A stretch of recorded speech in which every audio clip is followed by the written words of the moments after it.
Bien, bienvenidos nuevamente. Los que no he podido saludar, ahora, si Dios lo permite, lo puedo hacer con un gran abrazo. Y vamos a iniciar este tiempo y vamos a pedirle a Dios que nos guíe durante este mensaje, ¿sí? Recordemos que es un mensaje que estamos viendo en dos partes que iniciamos hace 8 días en esta serie llamada En mi lugar.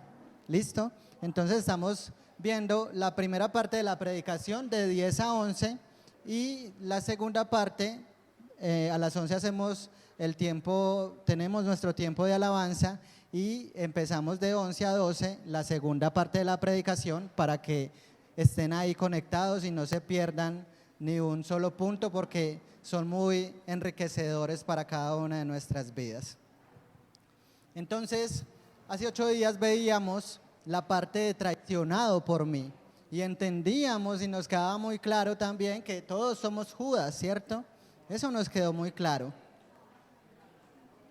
Hoy, con la ayuda de Dios, vamos a ver esta otra parte que nos da Jesús, ¿cierto? Pero entonces, para que entremos un poco más en contexto, los que no hemos estado ahí, estamos participando en esta serie llamada En mi lugar, analizando o reflexionando los acontecimientos que condujeron a la traición, el juicio, la crucifixión y la resurrección de nuestro Señor Jesucristo. Eso es lo que vamos a estar reflexionando durante ya estas 4 semanas que nos quedan. ¿Listo? Esto es lo que estamos viendo para que estemos ahí conectados. Y para hoy el pasaje central es Mateo, capítulo 26, versículos del 30 al 56. Si usted quiere ahora Mateo, párese ahí en el capítulo 26, empiece a leer estos versículos del 30 al 56, vaya leyéndolos, pero también les pido que estén concentrados en lo que yo les voy diciendo.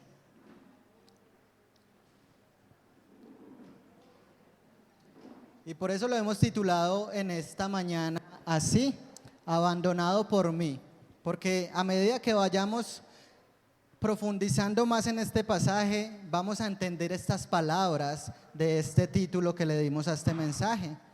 Y una de las primeras cosas que debemos reconocer de esta escena es que Jesús no parece ir a la muerte con la rebeldía y la valentía que podríamos haber esperado de él, ¿cierto? Jesús no fue así a su muerte. Y por eso, en este pasaje de esta mañana, vamos a ver 2 razones por las cuales está ahí este pasaje.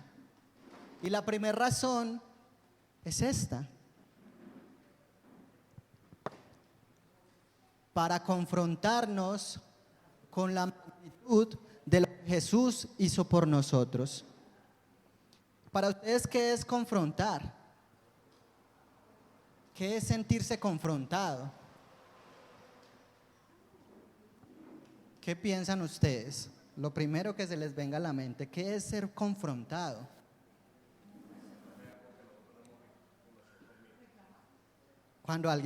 Cuando reclamamos, tal vez, ¿cierto? Cuando alguien le reclama a uno por algo, nos está confrontando. ¿O cuando qué más? ¿Cómo? Rendir cuentas, está bien también, sí. Un llamado de atención. Todas esas cosas son confrontar, ¿sí? Entonces, con esto que vamos a ver en este mensaje, debemos confrontarnos, debemos reflexionar la magnitud de lo que hizo Jesús por nosotros, ese sacrificio que hizo por cada uno de nosotros, porque tenemos muy claro también que no fue solo por mí, ¿o sí? Fue por todos, o no fue solamente por nuestra iglesia local, tampoco, ¿cierto? Fue por todos. Entonces, esta es la primera razón por la que este pasaje está ahí, para confrontar con la magnitud de lo que Jesús hizo por cada uno de nosotros.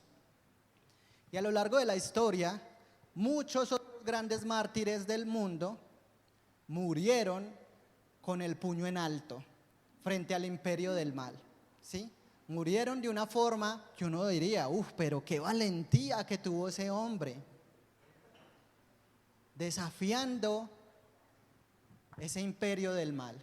Y así murieron estos hombres. Muchos mártires en el mundo murieron de esa manera, diciendo desafiadamente: no le tengo miedo a la muerte, que venga, nunca me voy a rendir. De esta forma murieron estos hombres, pero no vemos que Jesús dijera estas palabras, ¿cierto que no? ¿O sí? Pero muchos de estos hombres de los que estamos hablando, que no es Jesús, decían: no le tengo miedo a morir, que venga la muerte, nunca me voy a rendir. Y esto nos lleva a pensar en películas como Corazón Valiente, de pronto si se la han visto, o Gladiador, o todas esas películas que nos muestran esas escenas de personajes heroicos, valientes, que dicen no temerle a la muerte. Y con frases como: pueden tomar mi vida, pero nunca nuestra libertad. O la que es muy común en la película de Gladiador, que dice: lo que hacemos en la vida resuena en la eternidad. Muchas frases como esas a través de todas estas películas. Sócrates, por ejemplo, también fue muy frío y estoico cuando fue a su ejecución, cuando fue a su lugar de la muerte. Cuando le dieron a él el veneno para beber, no mostró signos de miedo, e incluso soltó algunos chistes antes de beber esa copa de veneno. Fue muy desafiante hasta el final. Muchos héroes judíos, también en la época de Jesús, fueron a su martirio, fueron a su muerte de una manera muy similar, con esa valentía, tal vez como Espartaco y Macabeos, también fallecieron de esta manera, con mucho valor, con esas frases que acabamos de escuchar: sin miedo a morir. Y muchos de los seguidores de Jesús murieron con valentía y con desafío. Y una historia que es muy acorde a lo que estamos hablando es la de el discípulo del apóstol Juan, llamado Policarpo. Cuando vinieron a arrestarle a él tenía 86 años y pidió un momento para orar, lo que hizo con mucha calma. Y cuando lo ataron a la hoguera, le preguntaron si tenía algunas últimas palabras antes de quemarlo vivo.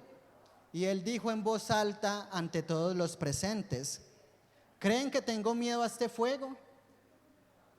Arde solo un momento y desaparece. Deberían tenerle miedo a los fuegos del infierno. No tengo miedo de estas llamas temporales. Deberían tenerle miedo a las llamas eternas. Vamos, que encienda el fuego, así es como quiero morir. Estas son las palabras que dijo Policarpo, el discípulo de Juan. Eso tal vez para muchos de nosotros podríamos interpretarlo como un héroe. ¡Wow, qué chévere! Poder responder de esa manera, con esa valentía. ¿Eso es un mártir? ¿Ustedes qué dicen? Sí, cierto. Pero lo realmente extraño de todo esto es que en todas partes Jesús es quien muestra un valor inquebrantable ante cualquier peligro. Justo antes de eso, por ejemplo, los discípulos, cuando Jesús les dice que él tenía que ir a Jerusalén, los discípulos, ¿qué le dicen a Jesús? Que no, ¿cierto? Que lo piense más bien antes de ir, porque era muy peligroso ir a Jerusalén. Intentan disuadirle de ir allí porque era bastante peligroso para él. Pero Jesús, ¿qué les dice? Que así tenía que ser, que así debía ser, ¿cierto? Tenía que ir. Y justo después de ver esto, él va a ver a Pilato con una forma que no cualquiera de nosotros hubiera podido hacer, ¿cierto? O llegar ante este hombre Pilato con una firmeza fría y de piedra ante él. Pero entonces, para no adelantarnos tanto, vamos a ir revisando lo que nos dice nuestro pasaje central de hoy. En el versículo 37 se nos da una pista de lo que estaba pasando en ese momento. Y el versículo Mateo 26, versículo 37 dice: y tomando a Pedro y a los hijos de Zebedeo, comenzó a entristecerse y a angustiarse en gran manera. Todos están ahí en el versículo 37.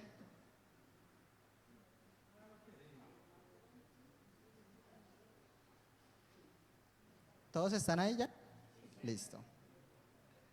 Entonces, ¿por qué les decía que esto nos da una pista? Dice que Jesús, mientras oraba, empezó a entristecerse y a angustiarse. ¿Sí lo dice ahí? ¿Cierto?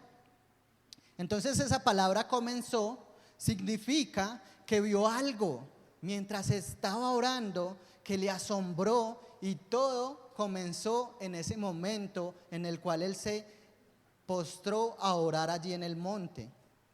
Y la palabra traducida como triste, o cuando empezó a entristecerse, es una palabra griega que es en realidad muy fuerte, que puede significar algo de horror, y se asemeja a las personas que trabajan, ¿cierto? Y que están tal vez todo el día fuera de su casa, llegan a su casa, tal vez en horas de la noche o en horas de la tarde. Entonces esta palabra entristecerse se asemeja a llegar a tu casa y encontrar a toda tu familia descuartizada. Se asemeja a esto. Esto es de lo que nos está hablando la palabra de Dios allí. Y esta era la tristeza que sentía Jesús. Se asemejaba a llegar a nuestra casa y encontrar a toda nuestra familia descuartizada. Qué tristeza sentiríamos o qué angustia tan grande sentiríamos al encontrar una escena tan perturbadora como esta, ¿cierto? Pero así era la tristeza por la que estaba pasando nuestro Señor Jesús. Lo que vio fue tan perturbador que Jesús casi muere por eso que vio. Y por eso en el versículo 38 Jesús les dijo: mi alma está muy triste hasta la muerte, quedaos aquí y velad conmigo. Estaba profundamente afligido hasta el punto de la muerte. ¿Sí lo dice ahí en su Biblia? ¿Sí? Versículo 38, capítulo 26. Y él les dice: quédense aquí conmigo, velen conmigo. Y Jesús no era propenso a exagerar en momentos como este, lo que significaba que vio algo tan horrible que literalmente casi le causa la muerte. Era muy fuerte lo que había visto, y casi muere bajo esa presión de lo que sentía. De hecho, Lucas dice que lo que vio le causó tanta tensión que empezó a sudar, ¿qué?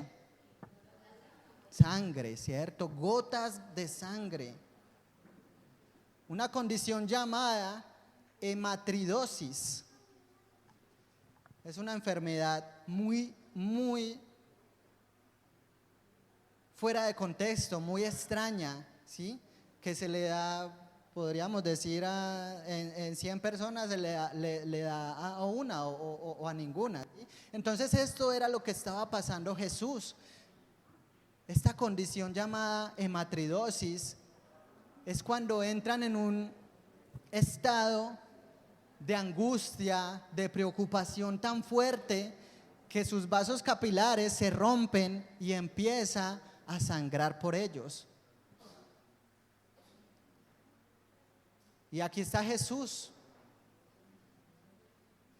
la palabra eterna de Dios, que le dio vida a los mundos para que existieran, que caminó sobre olas furiosas, que calmó tormentas. Esto hizo Jesús, ¿cierto o no? Se enfrentó a muchas adversidades, expulsó, ¿qué más? Expulsó demonios, sanó enfermos, devolvió vida a los muertos. Pero estaba tan horrorizado por algo que había visto que sus capilares se rompen, casi causándole la muerte. Eso era lo que estaba enfrentando Jesús allí en el monte de Getsemaní, en el huerto de Getsemaní. Y quisiera que respondiéramos una pregunta allí en las mesas o en las sillas, pudiéramos compartir. Gracias, Esperancita.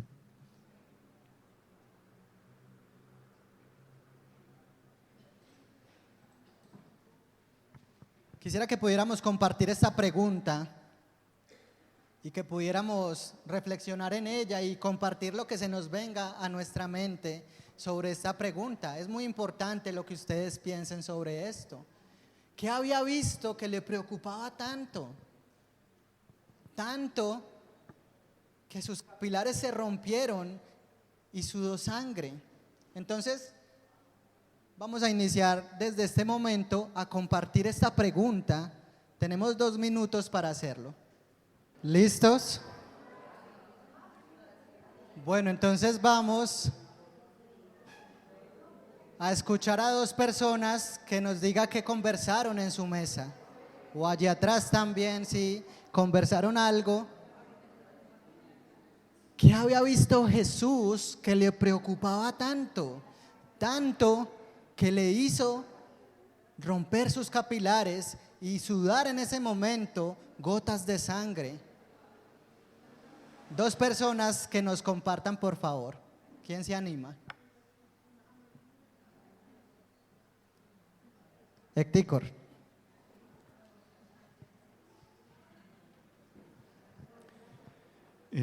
Aquí compartimos que seguramente Dios le había revelado algo a Jesús, tal vez el sufrimiento por el que él iba a pasar, y eso pues para nadie es agradable. También puede haber sido por la incredulidad del mundo, por el pecado. Muchas gracias a Héctor por compartirnos, y tenemos a otra persona, Marta, nos va a compartir también. Pues entre las cosas y todo que le preocupaban al Señor en ese momento era saber que el mismo Padre lo iba a abandonar. Por eso en momento, ¿por qué me has abandonado, Padre? Tenía que ser abandonado y saber qué era eso. Saber que los discípulos lo iban a abandonar, saber que las personas lo iban a rechazar, saber todo eso que le venía. Eso ya era tremendo. Y ante todo el Padre abandonarlo en ese momento para que él muriera y a conocer. Gracias, Marta, por compartirnos también. Bueno, vamos a escuchar a Jorge y seguimos, ¿listo? Dios que hizo los cielos y la tierra estaba enfrentando un momento crucial, y es lo que más le preocupaba era nuestra salvación. Él vio que si Él nos entregaba, nosotros no íbamos a tener remedio, mejor dicho, estábamos destinados a la muerte. Y Él vio eso. Él iba a ser la víctima, iba a ser crucificado, iba a ser sacrificado, iba a ser muerto por nosotros. Si Él no muere, nosotros no tendríamos forma de salvarnos. Entonces era lo que eso fue enfrentar ese juicio final, y que Él lo iba a sufrir por nosotros. Muchas gracias. Pues no sé si eso no es importante, pero yo creo que Jesucristo vio pues el fuego y vio cómo en ese instante Él iba a morir por ese fuego, pero más terrible era ver cómo todos, si Él no moría y si Él no se sacrificaba, todos iban a estar en un fuego eterno, que es en el que quedaríamos si no tuviéramos salvación. Muchas gracias, Gloria y Jorge, por compartirnos. Muchas gracias también por participar de esta pregunta, pero hay algo muy importante que debemos tener en cuenta, y es que la verdadera pregunta que debemos hacernos no es qué le preocupaba a Jesús o qué había visto que le preocupaba tanto, es qué no había visto Jesús. ¿Qué no había visto Jesús? Y en el versículo 39 dice así: yendo un poco adelante, se postró sobre su rostro y orando diciendo: Padre, Padre mío, si es posible, pase de mí esta copa, pero no sea como yo quiero, sino como tú.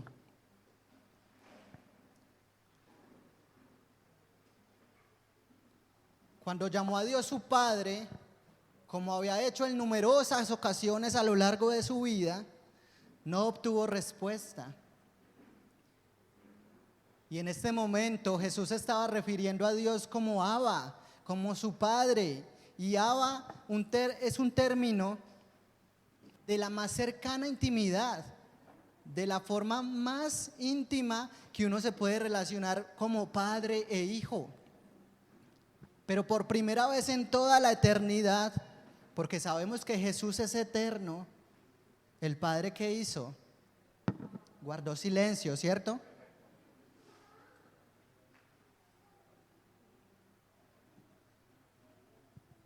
Pero hasta ese momento Jesús había disfrutado de la intimidad más cercana con el Padre, tanto que era donde se retiraba constantemente en los momentos difíciles. ¿Para qué? Para encontrar fuerzas, para encontrar consuelo.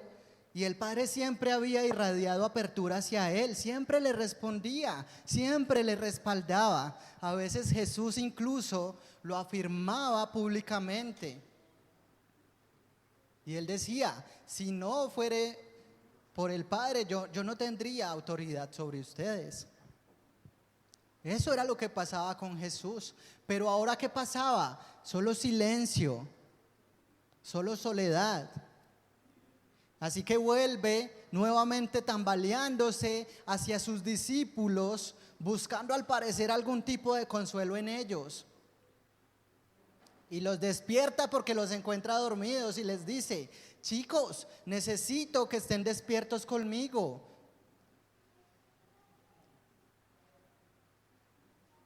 Quedaos aquí y velad conmigo. Y si hay algo realmente bonito en todo esto, es un ejemplo de un niño que simplemente no quiere estar solo a la hora de dormir, quizá con miedo de la oscuridad. Y le dice a su mamá, mantente despierta conmigo, mami, y coge mi mano. Pero ¿qué pasó con Jesús? Sus discípulos no estaban allí, no estaban allí para ayudarle. ¿Por qué no estaban allí para ayudarle? ¿Cómo estaban? Dormidos. Sus ojos les pesaban de cansancio, de sueño, dormidos mientras el momento más importante, más significativo de la historia se desarrollaba ante ellos, totalmente ajenos a la importancia de lo que estaba ocurriendo en ese momento, desleales a quien no había sido más que leal a ellos, dormidos cuando el cielo y el infierno estaban en juego. Y qué ironía que seamos tan parecidos a los discípulos. Qué foto tan reveladora de nosotros, qué parecidos somos a ellos. Están dormidos. Así que ahí más adelantico, en el versículo 42, si lo pueden leer también, él vuelve por segunda vez de nuevo al Padre, diciendo exactamente lo mismo. Padre, si hay otra manera, sálvame de esto. Y de nuevo solamente silencio. ¿Qué está pasando ahí? ¿Qué pasaba con Jesús? Porque estaba solo, porque oraba y Dios no le respondía, sabiendo que durante toda la eternidad había sido respaldado por él. ¿Qué está pasando en ese momento? William Lane, estudioso del Nuevo Testamento, dice que la única explicación para estos acontecimientos que estamos estudiando en esta mañana es que aquí en Getsemaní Dios ya había apartado su rostro. El juicio por nuestros pecados fue en ese momento. Antes de que se clavara el primer clavo en su cuerpo, Jesús estaba siendo abandonado por Dios. Y ahí se estaban juzgando nuestros pecados pasados, nuestros pecados presentes y nuestros pecados futuros. Pero eso es solamente si así decides aceptarlo. Si tú no crees en esa gran verdad, es muy difícil que esos pecados sean completamente pagados. Pero Jesús había vivido toda su vida con la aprobación del Padre. Y ahora en el momento más importante, en el momento en que Jesús más necesitaba de su Padre, el Padre apartó su rostro de él. Y Jesús también tambaleó bajo el peso de eso, casi hasta el punto de la muerte. William Lane dice que este es el horror de aquel que vivió eternamente para el Padre, que vino a estar con su Padre por un breve interludio antes de su muerte y encontró ante él ¿qué? El infierno en lugar de ¿qué? Del cielo. Él se estaba enfrentando a la soledad, una soledad absoluta.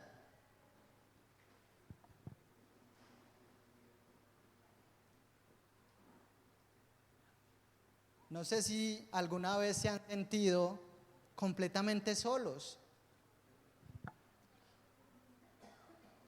O para volver a este punto un poquito, retrocedamos un poco de lo que estábamos hablando. Jesús estaba tambaleando bajo ese peso. ¿Cuál era ese peso? Nuestros pecados. Ese rostro apartado de su Padre, casi hasta el punto de la muerte. Yo no sé si usted ha cargado algún peso. ¿Cómo le llaman a algún peso fuerte, pesado? Peso muerto es que se le llama, ¿cierto? Yo no sé si ustedes han cargado con un peso tan fuerte, pero yo cuando trabajaba construcción alcancé a cargar 2 bultos de cemento que son 100 kilos. Y ahí fue que me jodí un poquito la espalda. Pero cuando uno carga un peso tan grande, tan exagerado, uno no puede andar bien y las piernas le tiemblan, tambalea por ese peso. Y eso era lo que estaba sintiendo Jesús, físicamente y espiritualmente lo sentía. Es algo más o menos así, es un peso en el cual no podemos ni movernos, ¿sí? Si nos movemos para la derecha o para la izquierda o para el frente o para atrás, vamos a ser aplastados. Tenemos que encontrar una forma de sostener ese peso. Así literalmente se estaba sintiendo Jesús en soledad.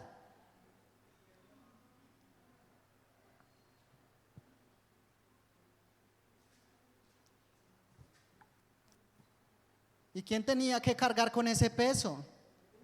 Nosotros. ¿Y quién cargó ese peso en nuestro lugar? Jesús.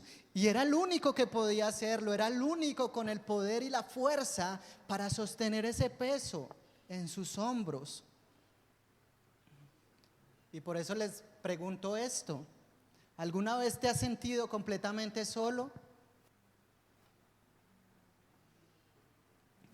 Muchas veces pasamos por momentos de angustia, muchas veces pensamos que Dios ya no se acuerda más de nosotros y nos sentimos completamente solos cuando no tenemos a nadie que nos escuche, cuando no tenemos a alguien que nos abrace. Y por eso muchos jóvenes en el día de hoy, o hoy por hoy, toman la decisión fatal de suicidarse porque no aguantan ese peso, no aguantan esa carga tan fuerte de la soledad. Reflexiónenlo ahí por un momento. ¿Se ha sentido alguna vez completamente solo? ¿O alguna vez te han rechazado de verdad? Un rechazo que usted diga: uy, no, es que en serio, en este lugar no pertenezco. Fui rechazado. Así es como se sintió nuestro Señor Jesucristo al intentar salvarnos a nosotros, y nosotros también le dimos la espalda. Estábamos completamente dormidos.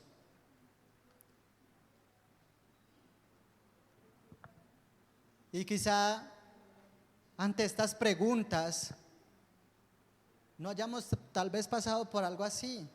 Quizá haya sido una traición de parte de un amigo de confianza o de una pareja que amábamos mucho. O quizá fue durante un periodo realmente oscuro de cada una de nuestras vidas. Así como tú te sentiste alguna vez, Eso vivió Jesús, eso sintió Jesús. No solo sentía soledad, sino también el rechazo. Eso es por lo que pasó nuestro Señor Jesucristo. Y para darles un ejemplo más claro de esto, pienso en forma personal cómo sería apartarme de uno de mis hijos en un momento en el cual ellos me necesiten, que me miraran en un momento de dolor o de debilidad en sus vidas y que yo me apartara de ellos con desprecio y les dijera: no los conozco, no son mis hijos. ¿Se imaginan lo aplastante que sería eso para sus vidas? ¿Cómo se sentiría un hijo si busca de ti y tú le rechazas? Si tú no estás para ellos, ¿cómo se va a sentir ese hijo? Que no vale nada, que no importa. Y va a marcar su vida ante esta aplastante decisión. Pero volvamos a lo que sentía nuestro Señor Jesucristo. ¿Cómo debió de ser perder ese amor infinito del Padre que ha conocido desde la eternidad? ¿Cómo se sentiría eso en Jesús? Es tal vez posible nosotros describir esto. Nos queda difícil, ¿cierto? Y en este momento siento que realmente no hay nada que decir acerca de esto, para que nos haga entender por lo que Jesús estaba pasando. Ninguna ilustración nos permitirá sentir el peso que sintió Jesús en ese momento. Cualquier analogía humana, cualquier ejemplo que se nos ocurra, solamente va a restarle a la oscuridad y a la amargura de ese momento que atravesó Jesús. Este es el horror de aquel que vivió eternamente para el Padre, que vino a estar con su Padre por un breve interludio antes de su muerte y encontró ante él el infierno en lugar del cielo. De alguna manera, en ese instante Jesús vislumbró una eternidad en el infierno, como decía Jorge, para cada uno de nosotros. Y como decía Gloria también, Él vio esas llamas en cada uno de nosotros.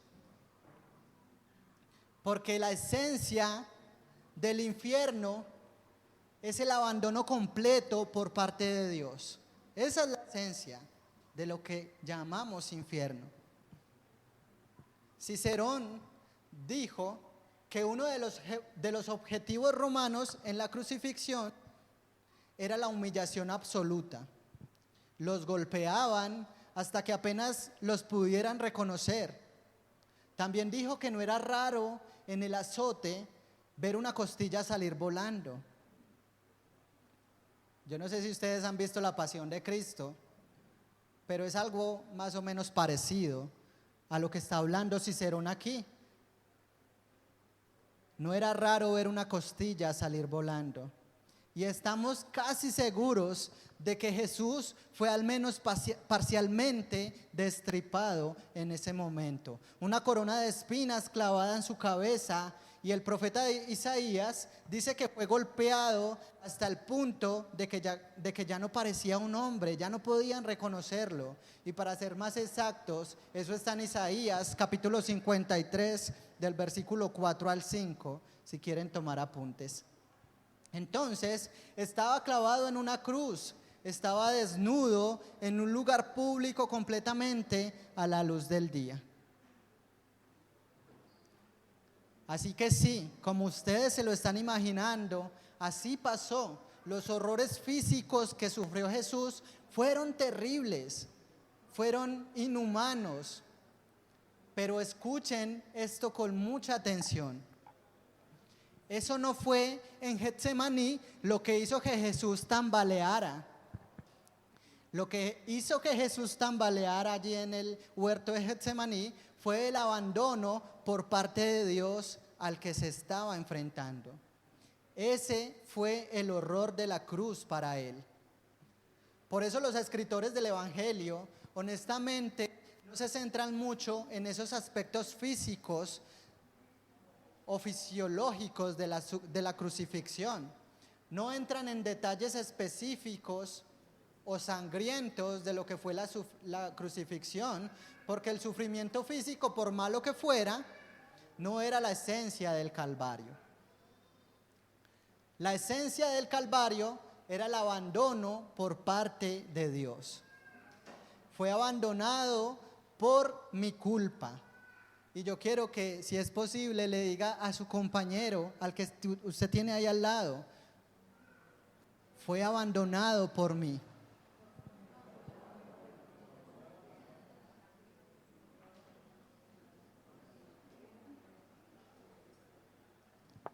Allí en el huerto de Getsemaní, Jesús miró de lleno esa copa de la ira de Dios, y eso le abrumó tanto que casi le mata. Y el nombre de Getsemaní, aquí, si quieren tomarle una foto a esta diapositiva, aquí está en hebreo. Y este nombre Getsemaní proviene del hebreo, Gatcheman, que significa prensa de aceite. Y eso es lo que está ocurriendo en ese momento. En realidad, la ira de Dios contra nuestro Señor, contra nuestro pecado, estaba presionando sobre Jesús. Y literalmente le estaba exprimiendo la vida. Jesús se arrodilló en oración y tuvo un vistazo abrumador de la ira de Dios. Y casi muere por eso, solo con verlo. Entonces Jesús oró 3 veces: Padre, si hay otra manera que esta copa pase de mí. Y yo les hago una pregunta: ¿Jesús había orado alguna vez una oración que no había sido respondida durante su vida? No, todas habían sido respondidas. Todas habían sido respaldadas por el Padre. Pero esta oración no lo era. Pero ¿por qué no había respuesta? ¿Ustedes qué creen? Porque Dios no le respondía a Jesús.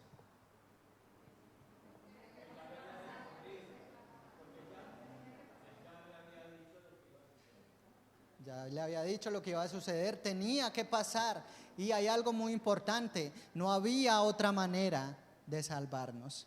Isaías 51:17 describe que la ira de Dios contra nuestro pecado es como un veneno tóxico guardado en una copa. Y cuando nos ofrecen esa copa a nosotros, Jesús se interpone en el camino y se la bebe por nosotros.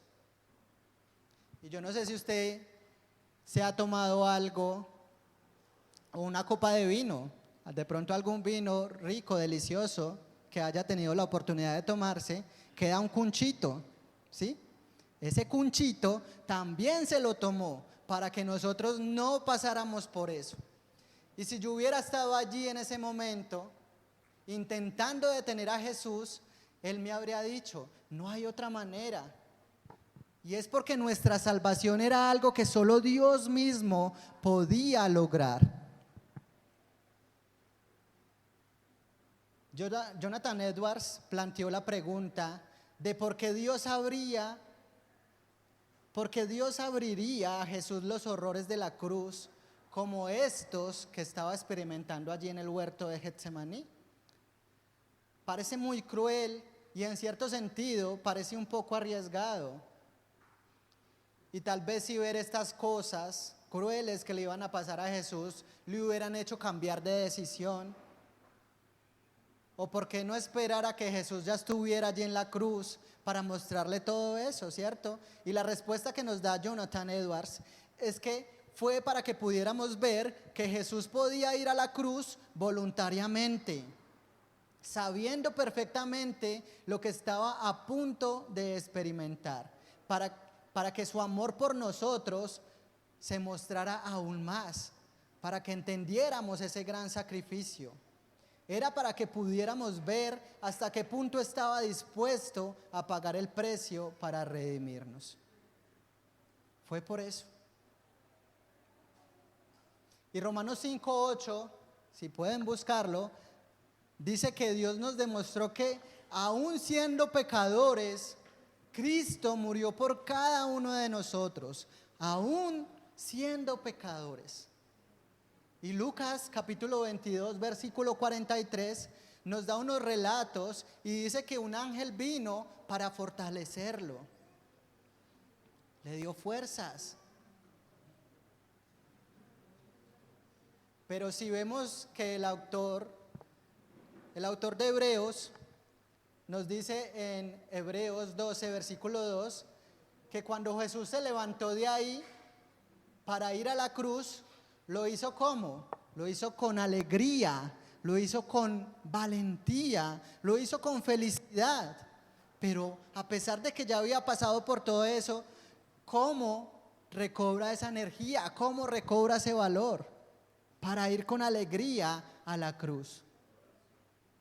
¿Qué se le había planteado ahora a Jesús, que se levantó con alegría para ir a la cruz y sacrificarse por nosotros? ¿Qué se le había planteado ahora?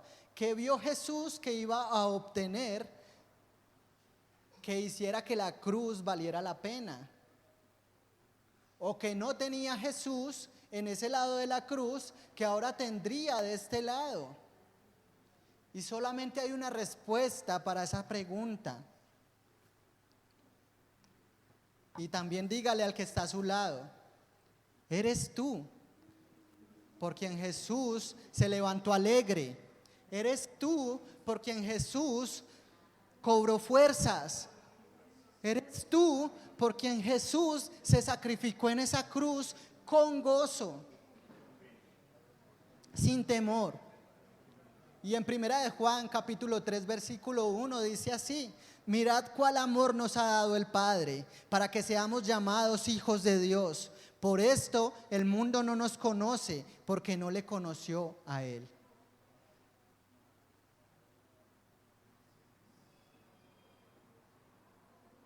Y tal vez, no sé si usted se sienta tan asombrado como yo estoy en estos momentos, y me pregunto: ¿cómo pudo amarme tanto, aún siendo pecador? Aún siendo un condenado, aún siendo un impuro.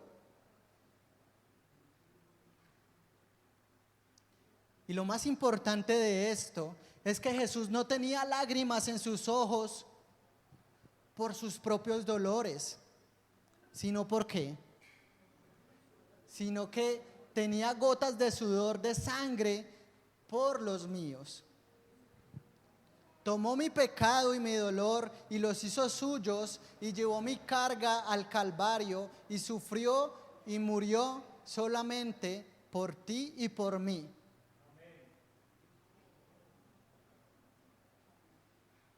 Esta era la única manera, y así lo hizo, encantado, porque sabía que iba a ganarnos a cada uno de nosotros, y que sabía que podía usarnos para ganar a más almas. Por eso lo hizo gozoso, por ti y por mí. Yo no sé si a usted se le ocurre algo o algún insulto mayor a Jesús al decir que hay realmente otras maneras o otros caminos de salvación. No sé si se le ocurre algún insulto mayor a ese al referirse a la salvación que nos da Jesús.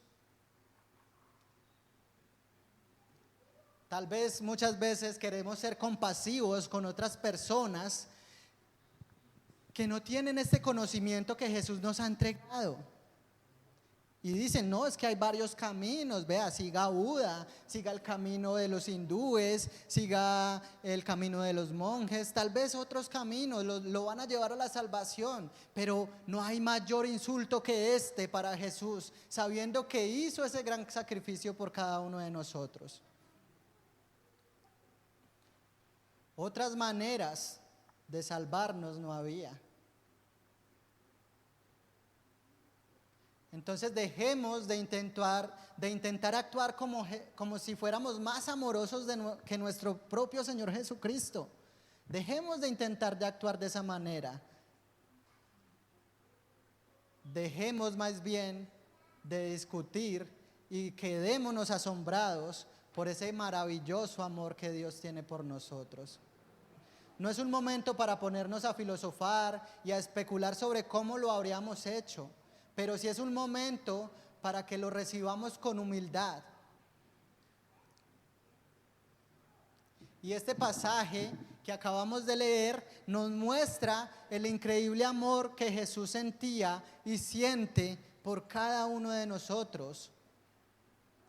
Y también nos muestra el terrible juicio que nos espera si le rechazamos. Esa es la primera razón que vamos a ver y por la cual está aquí este pasaje. Para confrontarnos, para reflexionar con la magnitud de lo que Jesús hizo por nosotros. Y la segunda razón, el pastor Fernando nos la va a explicar ahorita después de la alabanza. Padre Celestial, gracias por darnos este tiempo de estudio, por darnos este mensaje en esta mañana. Permítenos, Señor, comprender que ese sacrificio que hiciste no fue en vano y que podamos defender tu palabra y que podamos alcanzar a muchas más personas con tu evangelio, Señor Jesucristo. Que demos ejemplo sin ni siquiera abrir nuestra boca. Ayúdanos a guiar a otras personas a tu salvación, Señor. Que sean salvos por ti y no por otras creencias que tengan. Gracias por todo lo que nos das por añadidura. En el nombre tuyo, Señor Jesucristo. Amén. Bien, buenos días a todos los que no he saludado. Bienvenidos en esta mañana. Continuamos entonces con la segunda parte de este texto que Alejo en la primera parte hablaba sobre Mateo 26, del 30 al 56. Y Alejo en esta mañana nos decía que habían dos razones por la cual este texto estaba aquí. ¿Cuál fue la primera razón? ¿Qué nos habló Alejo? ¿Para qué? ¿Para qué estaba ese texto ahí? Para confrontarnos, ¿cierto? Lo que Jesús hizo por mí. Y espero que haya sido de verdad confrontante, que nos haya movido el corazón, la mente y ver todo lo que Jesús hizo por mí. Y yo continúo entonces con la segunda parte.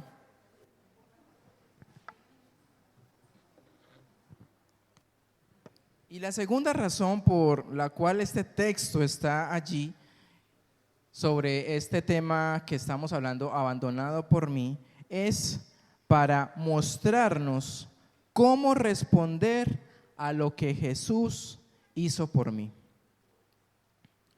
Alejo habló sobre confrontar con lo que Jesús hizo y cómo mostrarnos y cómo responder. Y hoy voy a hablar entonces en cómo nosotros respondemos a lo que Jesús hizo por cada uno de nosotros. Así que voy a dar lectura, Mateo 26, y voy a hablar desde el versículo 47 hasta el 56. Y dice lo siguiente: arresto de Jesús. Mientras todavía hablaba, vino Judas, uno de los 12, y con él mucha gente con espadas y palos, de parte de los principales sacerdotes y de los ancianos del pueblo. Y el que le entregaba les había dado señal, diciendo: al que yo besare, ese es, prenderle. Y enseguida se acercó a Jesús y dijo: salve, maestro. Y le besó. Y Jesús le dijo: amigo, ¿a qué vienes? Entonces se acercaron y echaron mano a Jesús y le prendieron. Pero uno de los que estaban con Jesús, extendiendo la mano, sacó su espada e hiriendo a un siervo del sumo sacerdote, le quitó la oreja.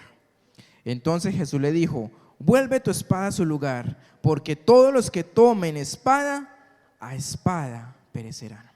¿Acaso piensas que no puedo ahora orar a mi Padre y que Él no me daría más de 12 legiones de ángeles? Pero ¿cómo entonces se cumplirán las escrituras de que es necesario que así se haga? En aquella hora dijo Jesús a la gente: como contra un ladrón habéis salido con espadas y con palos para prenderme, cada día me sentaba con vosotros enseñando en el templo y no me prendisteis. Mas todo esto sucede para que se cumplan las escrituras de los profetas. Entonces todos los discípulos dejándole, huyeron. Amado Padre, háblanos, Señor, en esta segunda parte de este texto. Y permítenos también sentirnos confrontados con mostrar el cómo responder a lo que tú, Jesús, hiciste en la cruz. Te lo pedimos en el nombre de Jesús. Amén. Y antes de poder hablar en esta mañana de Pedro, que sería mostrar la reacción de Pedro, quiero que veamos un poco la escena de Jesús en el huerto de Getsemaní. Y dice que mientras todavía hablaba, vino Judas, uno de los 12, y con él mucha gente con espadas y palos de parte de los principales sacerdotes.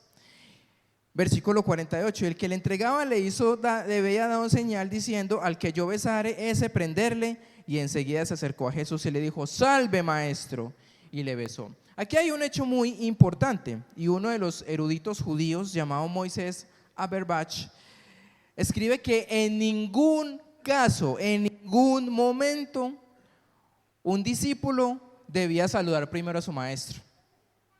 Eso no debía de ser. Era el maestro quien se acercaba y saludaba. Pero entonces aquí, ¿qué hace? Judas llega y saluda al maestro, ¿sí? ¿Cuáles fueron las palabras del maestro? ¿Qué le respondió Jesús? ¿Cómo le dijo? Amigo. Y para algunos diría que eso fue como un tono sarcástico de Jesús, como, ¿cómo le llama amigo a quien le va a entregar? Lo va a traicionar. Pero aquí hay algo muy importante, y es que Jesús nunca le dio la espalda a Judas. Lo siguió llamando como amigo, y le seguía dando una oportunidad más. No fue algo sarcástico que Jesús le dice a Judas amigo, y que diga amigo el ratón del queso, creo que dicen, ¿sí? Bueno, yo no sé si los ratones, ¿verdad?, comen queso. Eso no sé hasta dónde sé que es verdad o no.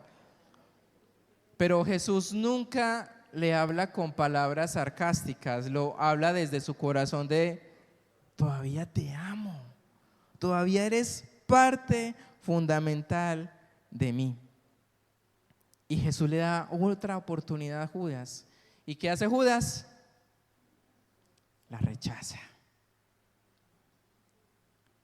Y Jesús no le da la espalda a Judas. Y quiero que entiendas hoy que si en algún momento, tal vez hoy tú mueres y no has recibido a Jesús en tu corazón, no fue porque Jesús te dio la espalda, fue por tu propia decisión de no querer hacerlo. Entonces luego entra en escena una situación.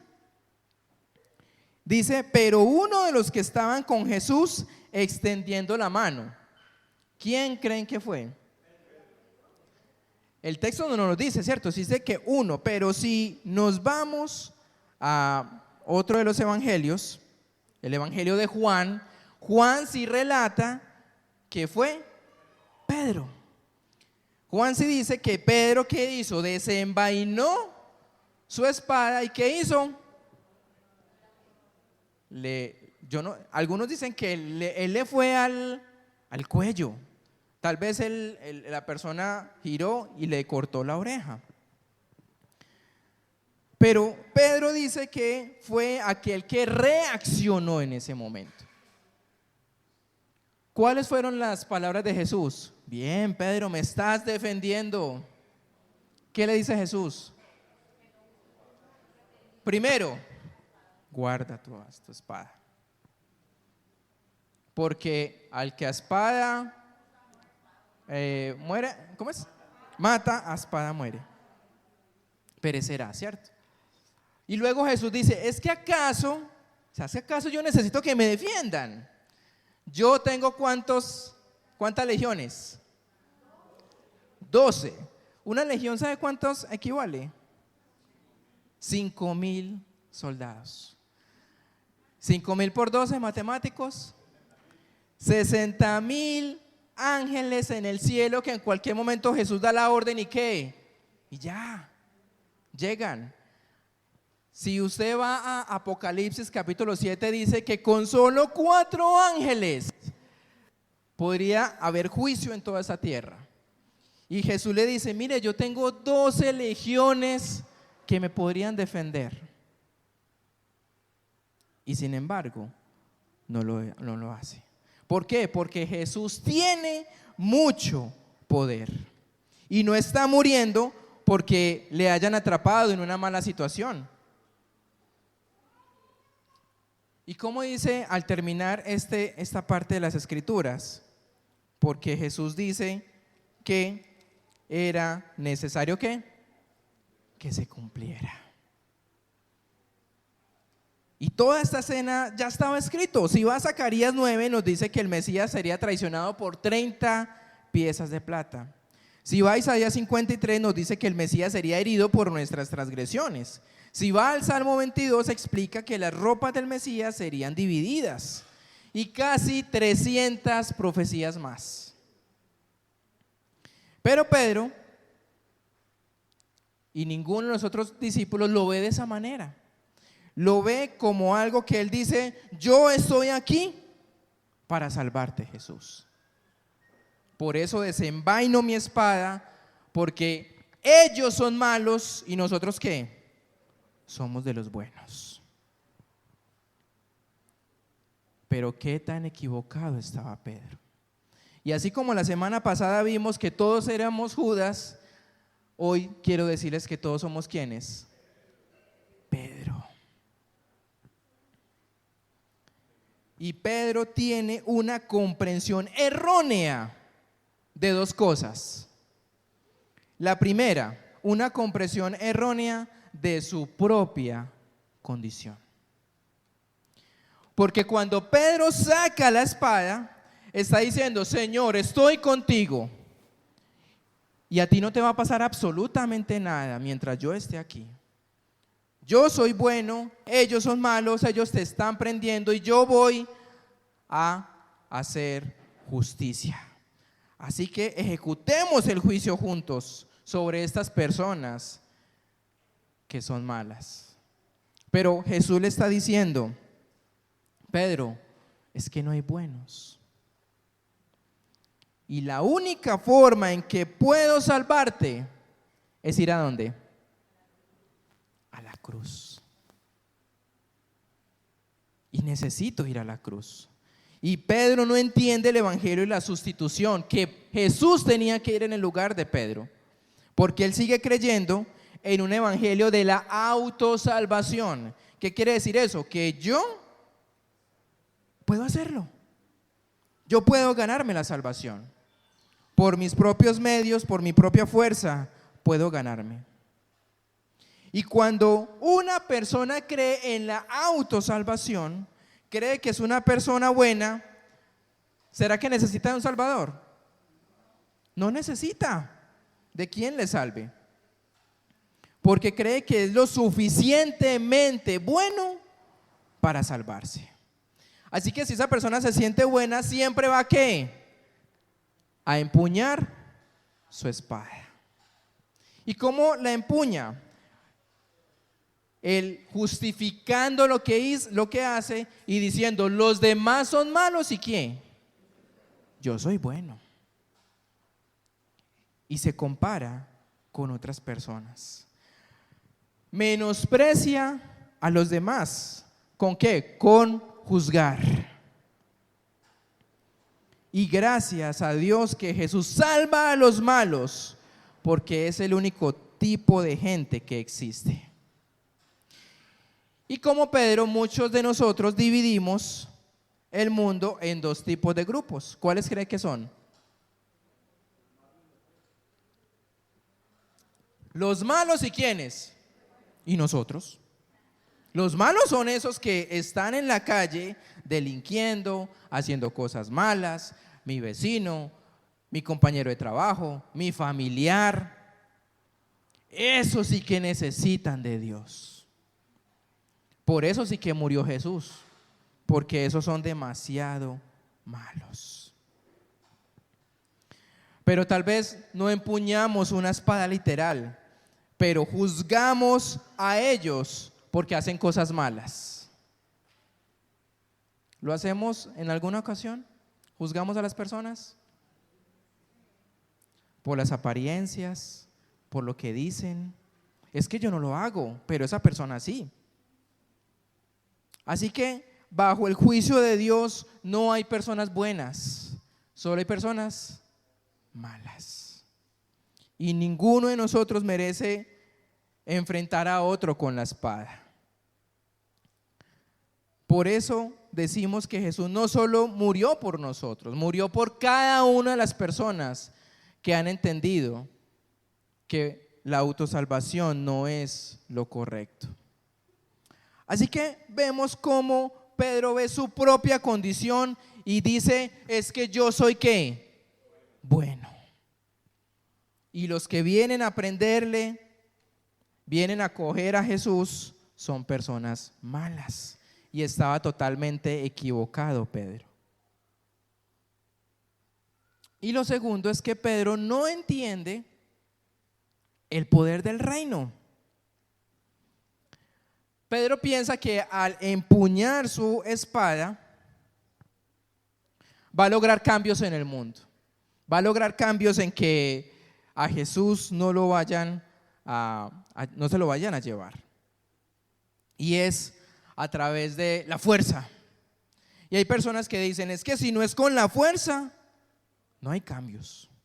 Y tenemos que usar la fuerza.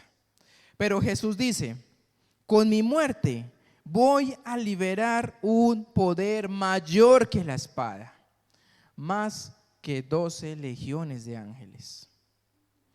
¿Y cómo podemos ver con esta historia lo equivocado que es el pensar que hacemos cambios a través de la fuerza? Jesús hizo cambios a través de la fuerza. ¿Qué dicen? ¿A través de qué? De servir, de ayudar, de la humildad. ¿Quién ha cambiado más sociedades y vidas que cualquier otra persona? ¿Quién ha sido la persona más influyente en todo el mundo? ¿Y cuántas elecciones ganó Jesús? ¿Cuánto fue su donación a las sinagogas? ¿Cuántas tierras conquistó? Él no tenía nada. Entregó su vida en un servicio sacrificial.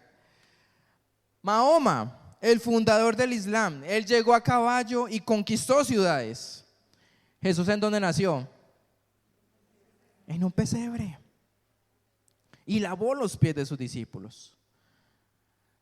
La salvación no llegó en un gran avión de fuerza aérea, llegó a través del vientre de una mujer pobre e inmigrante. Así que cuán equivocado estaba Pedro sobre el reino, que los cambios había que hacerlo a la fuerza. Ahora, tengamos algo muy claro, y es que cuando estamos hablando de el poder, estamos hablando del poder ¿de qué? Del reino. Porque Dios estableció gobiernos para establecer la paz, para que le diera poder a los gobiernos para algunas veces empuñar la paz, empuñar un arma para mantener la paz y establecer la justicia.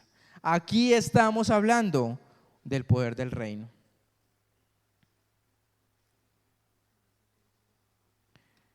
Entonces, Dios no necesita de nosotros. Dios no necesitaba de Pedro para cumplir su misión. Y algunos piensan que Dios necesita de las personas para él poder seguir haciendo la misión. Pero Dios no necesita ni nuestro dinero, ni nuestras buenas acciones. Dios no está sentado en su trono diciendo, ay, si yo tuviera el dinero de fulano, haría buenas cosas. Él no necesita nada de eso. ¿Cuántas legiones tiene Jesús? 12 legiones, 60,000 ángeles. Y la verdadera iglesia no se construye por el poder de la espada, sino por el poder de la cruz. Y al Pedro sacar su espada, demuestra que no recibe la cruz. Y tiene mucho sentido siendo el que tiene algo en común con Judas. Y algunos dirían, no, él no tiene nada en común con él. Y Pedro y Judas se parecen al principio, porque sufren el mismo problema. ¿Y cuál es? Judas quería ver a Jesús ir a la cruz para deshacerse de él. Pedro quiere que Jesús evite la cruz para protegerle. Pero ambos hombres no tienen ni idea que la cruz es la razón por la que vino Jesús. Y Alejo lo hablaba esta mañana. Jesús tuvo que tomar la copa de la ira de Dios. Y no era empuñando una espada. Y esa era la única manera en que Jesús podría salvarnos a cada uno de nosotros. ¿Y qué nos dice Efesios 2, 8 al 9? Porque por gracia sois salvos, por medio de la fe. Y esto no de vosotros, pues es don de Dios, no por obras, para que nadie se gloríe. No es decir, es que es por mi espada que es que yo tengo la salvación. ¿Es por qué? Nos dice el texto. Por gracia, por medio de la fe. No es nada de lo que podamos hacer. Y fue al jardín para comprarte la salvación, para poder beber tu copa, para poder portar tu espada. Y estamos aquí en esta mañana y algunos han entendido ese perdón que Dios ha dado, pero algunos tal vez no le han recibido. Y necesitas tal vez desempuñar esa espada. Y necesitas recibir a Cristo en tu corazón. Y la verdadera salvación no es algo que podamos alcanzar, sino algo que debemos recibir. Terminemos entonces este mensaje con dos aplicaciones. La primera, deja de empuñar la espada contra otros. Si Jesús tomó mi lugar, yo ya no tengo ese derecho a juzgar ni a sentirme superior. Y si Jesús murió por mí, yo no soy de los buenos, soy de los perdonados. ¿En qué manera nosotros empuñamos la espada en el hogar? ¿Qué hacemos nosotros en algunos momentos en el hogar? ¿Cómo es la forma de empuñar la espada?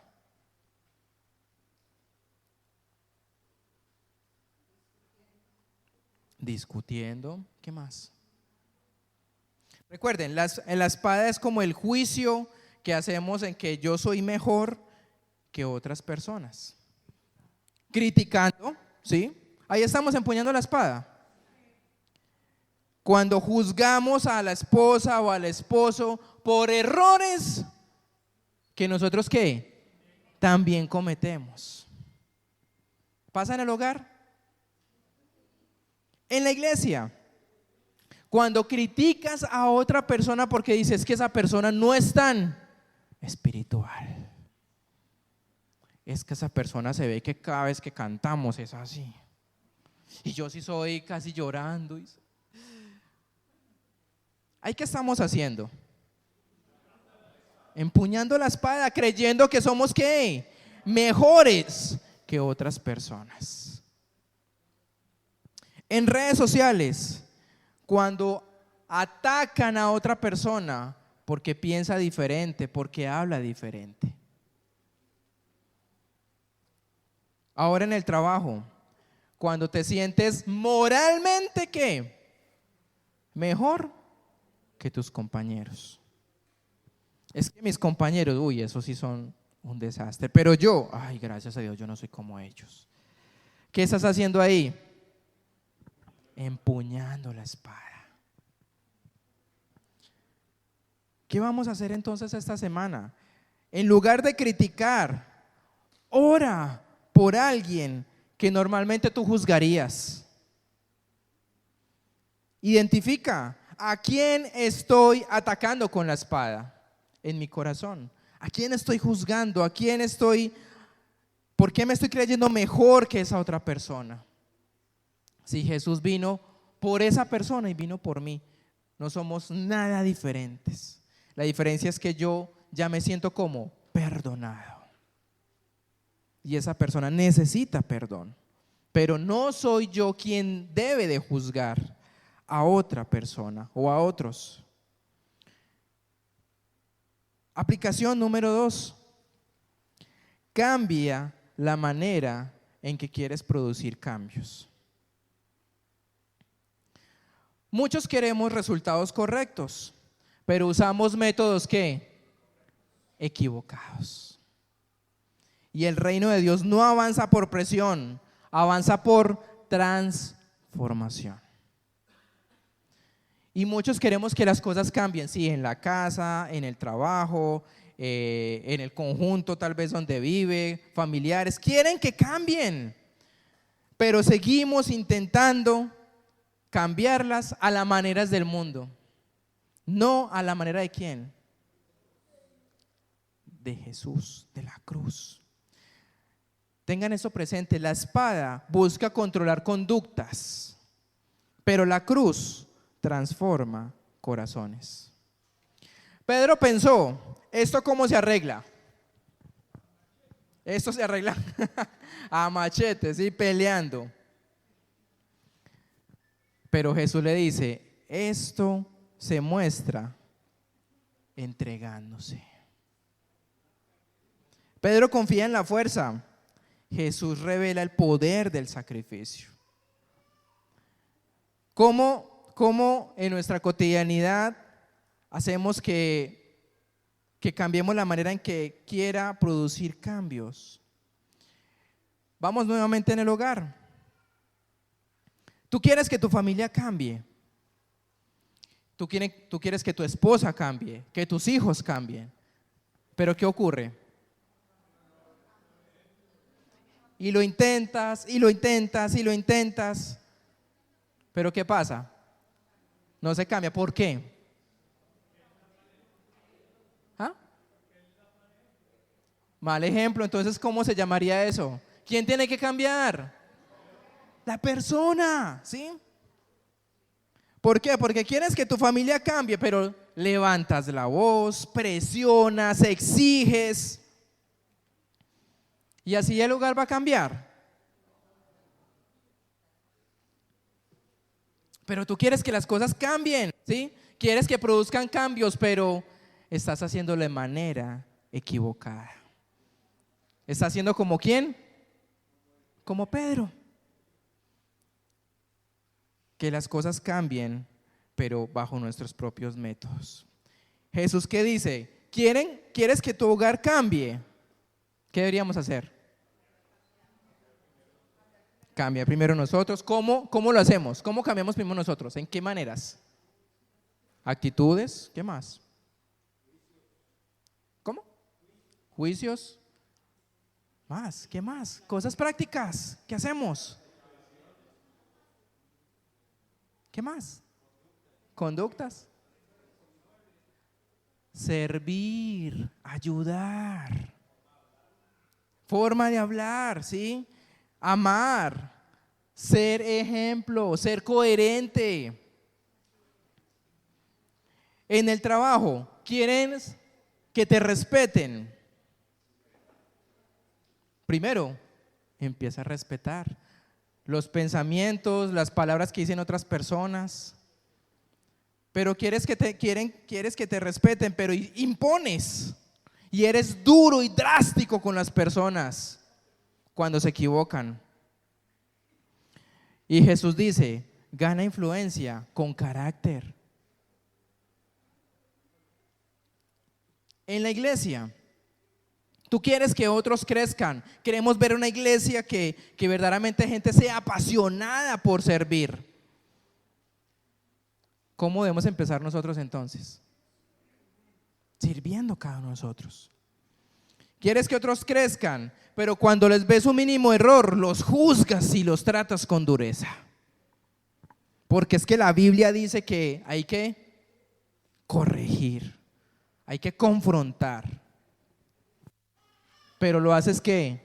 Con dureza. Y no lo haces con amor. Y Jesús dice, restaura con gracia. Sí, a las personas hay que decirle las cosas que están fallando, sí hay que decirlas, pero también vale la forma en que lo decimos. Y no con dureza, con amor. En relaciones personales, tú quieres tener la razón, pero hieres con las palabras. Y Jesús dice, a veces es mejor perder la discusión y ganar el corazón. Sí, la otra persona tal vez no tiene la razón, pero gánate a esa persona de la mejor manera. Hazte esta pregunta esta semana. ¿Estoy tratando de cambiar situaciones con mi carácter o con el carácter de Cristo?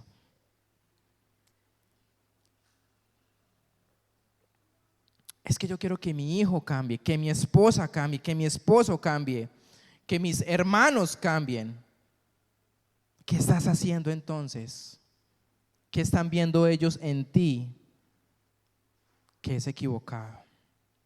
Y en lugar de insistir, controlar o discutir, decide servir. ¿En qué? A veces también es importante que escuchar. Porque somos muy buenos ¿para qué? Para dar consejos, para decir esto, esto y esto y esto. Y somos difíciles ¿para qué? Para escuchar.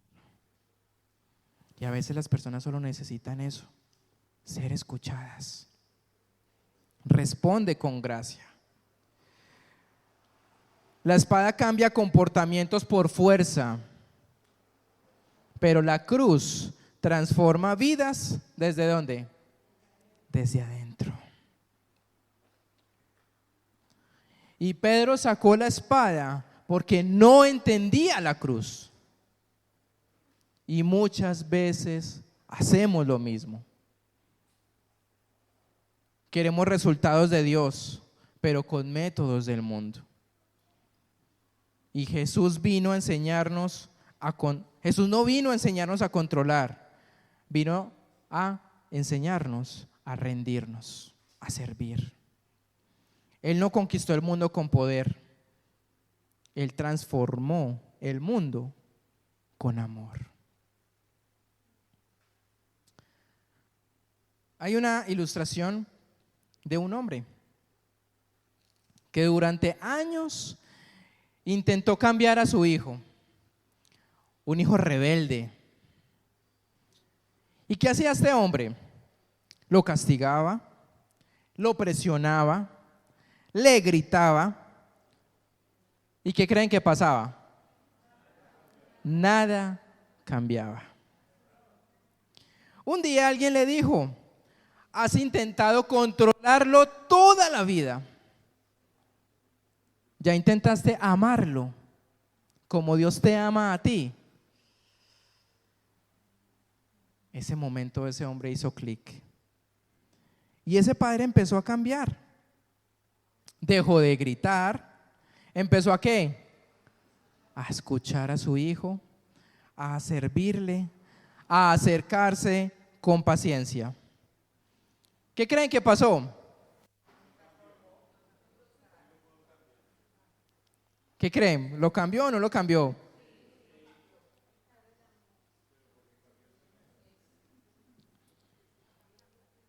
El hijo no cambió de la noche a la mañana, porque habían heridas, porque habían situaciones de años que es difícil de borrar.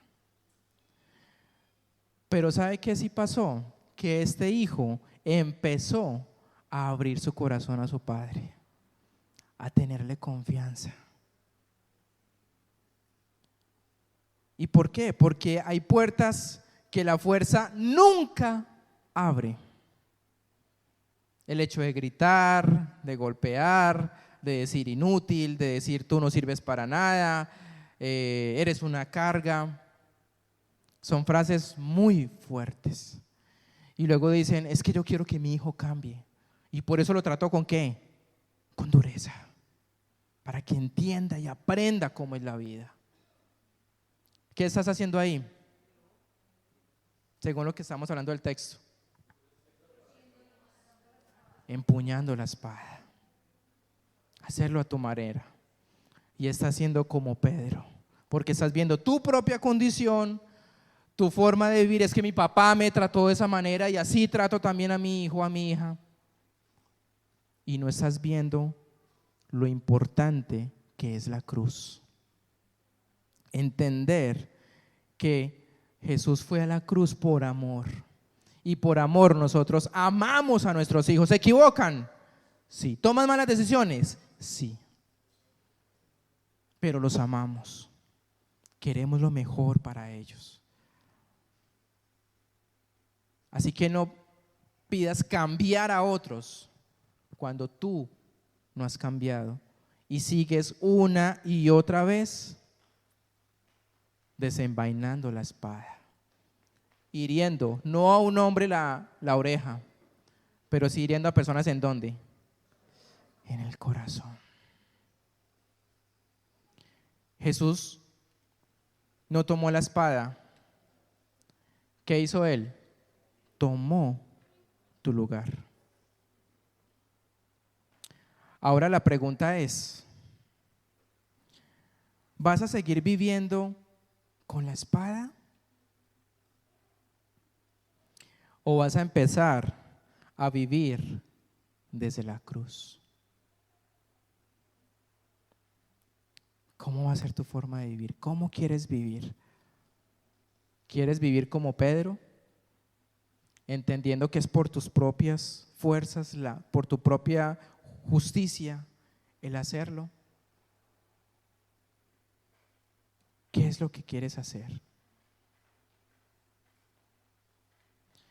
Y quisiera que terminemos cantando esta parte del coro. Y si puede ponerse en pie o estar simplemente sentado, como quiera hacerlo. No hay algo que quiera que sea una regla, una norma. Como te sientas delante de Dios. Y yo le invito a que si quiere cerrar sus ojos o si quiere tenerlos abiertos, si quiere simplemente inclinar su cabeza, quiero guiarlos a un momento de oración. Porque lo que Jesús hizo por nosotros, nadie lo podría haber hecho. Y que podamos entender la importancia de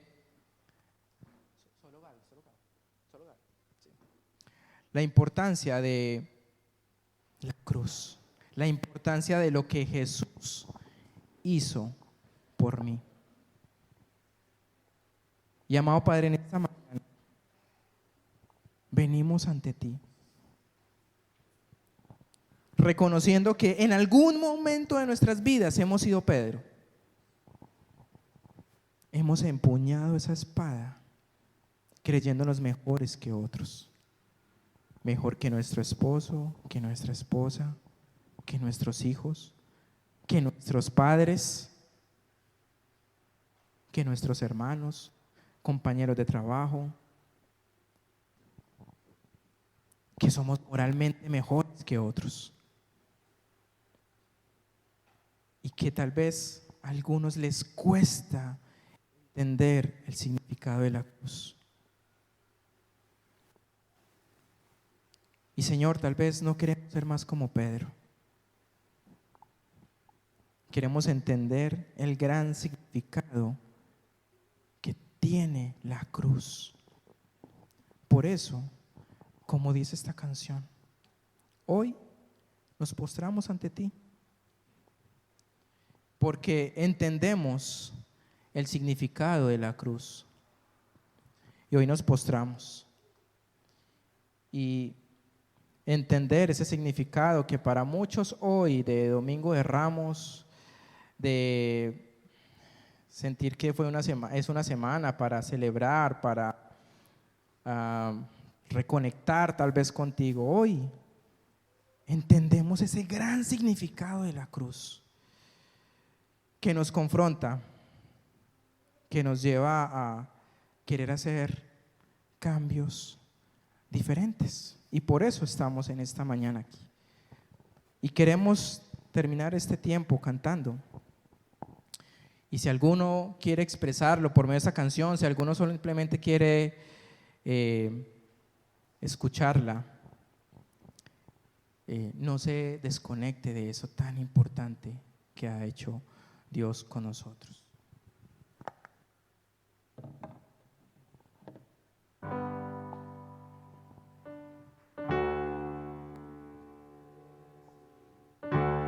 Hoy me postro ante Jesús, desde tu sangre en la cruz, no hay otro amor igual.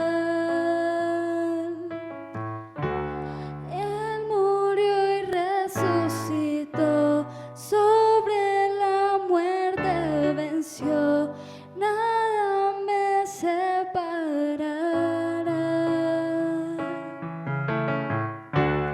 Hoy me postro ante Jesús, desde tu sangre en la cruz, no hay otro amor igual.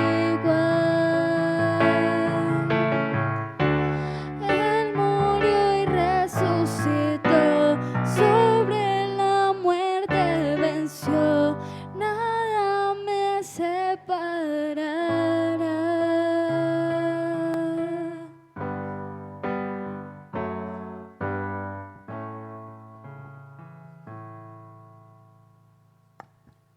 Y gracias, Señor, porque nada nos separa. Ni la vida, ni la muerte, ni lo alto, ni lo profundo, ni cualquier cosa creada nos puede separar del amor tuyo. Y por eso es tan importante rendirnos, rendir nuestro orgullo, rendir nuestra propia justicia, rendir lo que creemos que éramos buenos, para decir: hoy me postro ante ti, porque tú diste tu vida en la cruz por mí. Y gracias, Señor, porque ninguno de nosotros podría haber hecho. Tomaste mi lugar para darnos vida y vida en abundancia. Y nosotros te hemos abandonado.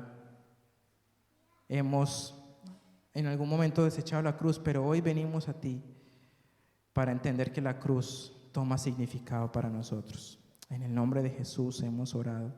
Amén.